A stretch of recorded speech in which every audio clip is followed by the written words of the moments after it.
నమస్కారం ఫ్రెండ్స్, ఈరోజు మనం మొబైల్ మార్కెట్లో హాట్ ఫైట్ చూస్తున్నాం. రెనో 15 ప్రో మినీ వర్సెస్ మన కాంపిటేటర్. మొదటి design Reno 15 pro mini 6.32 inches compact డిజైన్తో వస్తుంది. హ్యాండీగా ఒక చేతిలో వాడుకోవడానికి పర్ఫెక్ట్గా ఉంటుంది. కానీ మన కాంపిటేటర్ మాత్రం పెద్ద డిస్ప్లేతో 6.59 ఇంచెస్తో కొంచెం బల్కీగా ఫీల్ అవుతుంది. కెమెరా విషయానికి వస్తే రెనో 15 ప్రో మినీ 200 మెగాపిక్సెల్తో వస్తుంది.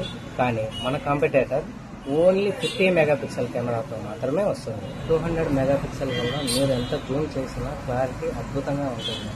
పెద్ద పోస్టర్ ప్రింట్ తీసుకున్నా కూడా డీటెయిల్ మిస్ అవ్వదు. జూమ్ విషయానికి వస్తే రెనో 15 ప్రో మినీ 128 జూమ్తో వస్తుంది. మన కాంపిటేటర్ ఓన్లీ 100 జూమ్తో మాత్రమే వస్తుంది. మన సెల్ఫీ లవర్ల కోసం రెనోలో 100 డిగ్రీస్ వైడ్ FOV అందరూ ఒకే ఫ్రేమ్లో సెట్ అవుతారు. మన కాంపిటేటర్ మాత్రం 92 డిగ్రీస్ మాత్రమే ఉంటుంది. పర్ఫార్మెన్స్కి వస్తే రెనో 15 ప్రో మినీలో మీడియాటెక్ డైమెన్సిటీ 8450 యాటిట్యూడ్లో 20 lakhs పైగా స్కోర్.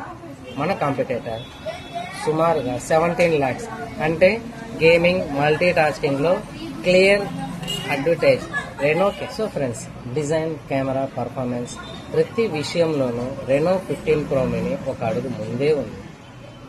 ఇంకా ఇలాంటి కంపారిజన్స్ కోసం ఇప్పుడే ఫాలో అవ్వాలి. Thank you.